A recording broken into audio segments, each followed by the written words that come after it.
ॐ जपाकुसुमसङ्काशम् काश्यपेयं महाद्युतिं तमोरिं सर्वपापघ्नं प्रणतोऽस्मि दिवाकरम्। ॐ दधिशङ्खतुषाराभं क्षीरोदार्णवसम्भवम् नमामि शशिनं सोमं शम्भोर्मुकुटभूषणम्।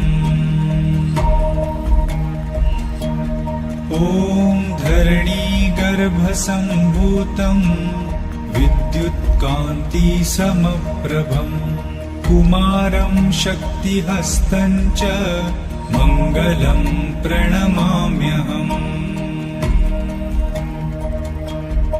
ॐ प्रियङ्गुकलिकाश्यामं रूपेणा प्रतिमं बुधं सौम्यं सौम्यगुणोपेतं तं बुधं प्रणमाम्यहम्। ॐ देवानां च ऋषीणां च गुरुं काञ्चनसन्निभम् बुद्धिभूतं त्रिलोकेशं तं नमामि बृहस्पतिम्।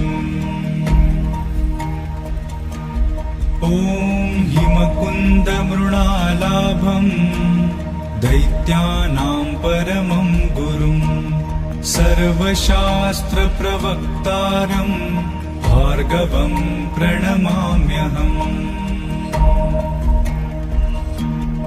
ॐ नीलाञ्जनसमाभासं रविपुत्रं यमाग्रजं छायामार्तण्डसम्भूतं तं नमामि शनैश्चरम्।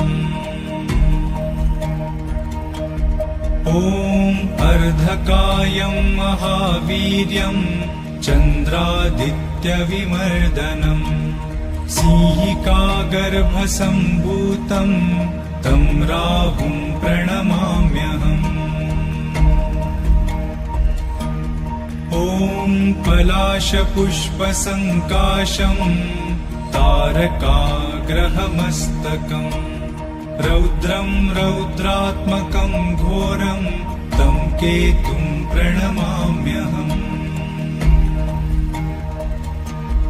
इति श्रीवेदव्यासविरचितम् आदित्यादि नवग्रहस्तोत्रम् सम्पूर्णम्।